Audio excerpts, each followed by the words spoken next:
Y para conversar sobre eso estamos con Jorge Farah, académico de la Universidad Católica de la Escuela de Trabajo Social. Buenos días, ¿cómo está? Hola, buenos días, Nilce, y buenos días en el estudio y a todas las personas. Buenos días. Bueno, queremos profundizar en este proyecto de ley que logró avanzar finalmente en la Cámara Baja y queríamos saber en relación a estos aspectos, a este nuevo proyecto, porque recordemos que el proyecto ya no es el mismo que se presentó el año 2017 por las diputadas. En ese sentido, ¿cómo se adecua ese proyecto actual al contexto que estamos viviendo como país? Bueno, es difícil proyectar cuáles van a ser las consecuencias de la implementación de un proyecto de estas características, puesto que todos los países tienen características distintas, pero si nosotros nos remitimos a la evidencia que existe sobre la implementación de proyectos de estas características, tenemos que, sobre todo en países más desarrollados, ha tenido principalmente efectos positivos. Efectos positivos como, bueno, como podemos ver en el caso de Portugal, que hay un estudio bastante interesante que muestra cómo la disminución de las horas en el trabajo permite una mejor conciliación efectivamente entre la vida laboral y familiar, disminuye también las probabilidades de consumir drogas, las posibilidades de consumir alcohol, aumenta la actividad física, etc. Entonces, sería positivo por esa vía. Otros estudios en Japón, Corea también muestran cómo disminuyen también los accidentes del trabajo, producto de la menor permanencia en el lugar del trabajo, etc. Por tanto, uno podría proyectar que en esa línea solo tendría efectos positivos. Ahora bien, no podemos dejar de mirar otro aspecto. Chile no es un país como Portugal, como Holanda, como Alemania, donde tienen posibilidad de absorber de mejor forma los salarios y tiene menor impacto, por tanto, una reducción. Y por tanto, un aspecto sí que tenemos que fijar y que podría tener un impacto tiene que ver con la situación de sobre todo de las pequeñas y medianas empresas, que no necesariamente tienen la posibilidad de absorber de manera rápida las consecuencias que podría tener esta disminución en las horas. Jorge, en ese sentido, la gradualidad, porque ya que estás hablando de las pymes, la ministra del Trabajo ha valorado ese punto de acuerdo que modifica de una u otra manera el proyecto inicial, esta gradualidad que se va a hacer a 5 años. En ese sentido, ¿las pymes podrían adaptarse de mejor forma a este proyecto? Sí, sin duda que avanzar en gradualidad. Recordemos que el proyecto original solamente planteaba reducir de 45 a 40 y había que con una aplicación automática.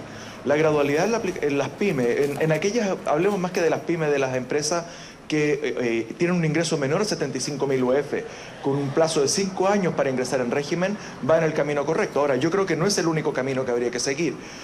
Sobre todo el caso francés nos mostró que es necesario no solamente la gradualidad, sino que un apoyo más directo a aquellas empresas u organizaciones que no tienen necesariamente la capacidad para absorber de manera rápida. Y por tanto creo que la dirección que están asumiéndose hoy día en la agenda social, que tiene que ver con mayores créditos más blandos, mayor flexibilidad para acceder a ellos también, y por otra parte subsidios directos que les permitan mejorar esta instancia, va en la dirección correcta. Por tanto, la gradualidad de 5 años para empresas con menos de 75.000 UF y de 1 año para aquellas que tengan más de 75.000 UF, va en la dirección correcta. Pero otra cosa más creo que debería irse complementando en esta línea, en otra línea, que tiene que ver con que el Estado, el gobierno, también favorezca mayor nivel de capacitación, mayor nivel, de manera que aumente la productividad por una parte, y por otra un mejor desarrollo de los procesos internos, que haga también que sea más eficiente y que no sea necesario siempre que este cargo vaya a la organización.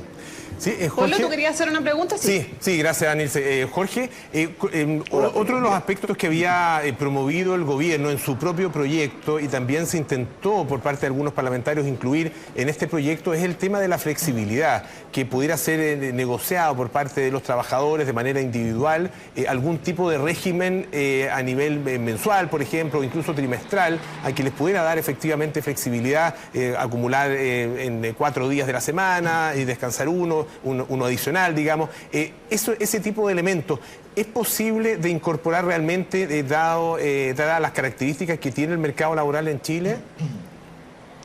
Bueno, los estudios lo que muestran es que solamente tú puedes aplicar flexibilidad, que ojo es el camino que han seguido la mayor parte de los países desarrollados, flexibilidad para implementar disminución horaria. Pero en el caso chileno, en donde tenemos una asimetría bastante grande entre trabajadores y empleadores, la inclusión de aspectos de flexibilidad como lo que estaban planteando en el proyecto de gobierno, lo más probable es que trajera más bien precarización más que flexibilización en favor de una mayor conciliación entre vida laboral y familiar.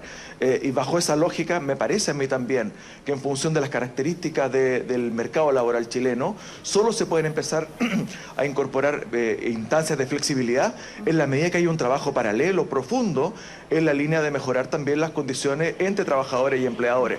Solamente cuando haya un mayor nivel de equidad o de equilibrio en el poder entre ambos podríamos incorporar ese tipo de antecedentes. Jorge, otra pregunta que te queríamos hacer era respecto al tema de la hora de almuerzo o colación, como se conoce directamente. ¿Qué pasó con ese punto que se transformó también en un foco de discusión? ¿En qué quedó?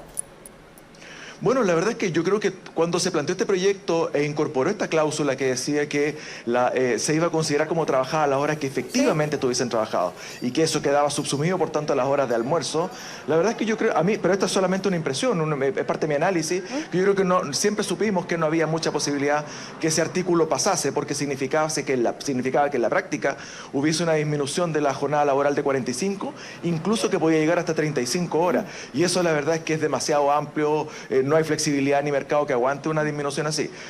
Por lo tanto, creo yo que incluso desde el comienzo se pensó que iba a ser un factor de discusión o de negociación. Y efectivamente lo que tenemos hoy día es que la hora de almuerzo queda fuera de las 40 horas, de modo que son 40 horas efectivas, y lo que tenemos es una disminución efectiva de 5 horas en la jornada de trabajo. Jorge, ¿podría ser también que las personas al momento de trabajar menos horas y sobre todo considerando quienes tienen sueldos bajos busquen otras alternativas de trabajo para complementar su remuneración y que finalmente, digamos, este objetivo de reducir las horas laborales no se cumpla? ¿Podría ser también una alternativa si nos ponemos a analizar este tema? Nils, eso es absolutamente posible y de hecho lo he levantado en varias partes como un riesgo asociado a este proyecto. En la medida que no venga acompañado de otras medidas que, ojo, no dependen de este proyecto, hay que ser muy claro, este es un proyecto de reducción de jornada laboral. Pero tanto, quizás parlamentarios del mismo sector o el gobierno, una vez que vamos viendo que esto se va materializando, deberían haber medidas que vayan en la dirección de aumentar el salario de los trabajadores.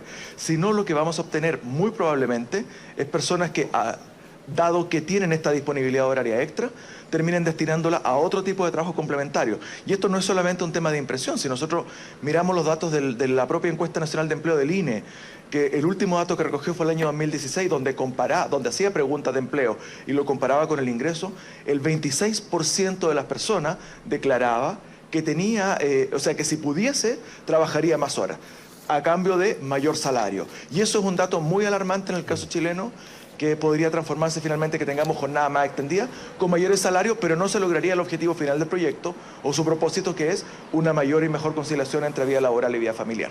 Y en ese sentido, ¿qué pasa también con la productividad, ¿no? Que es uno también de los elementos importantes que se ha considerado, recordando que Chile está en un ranking, digamos, mal situado en relación a la productividad, quizás en ese sentido, considerando este complemento de trabajo, quizás eso tampoco se podría cumplir.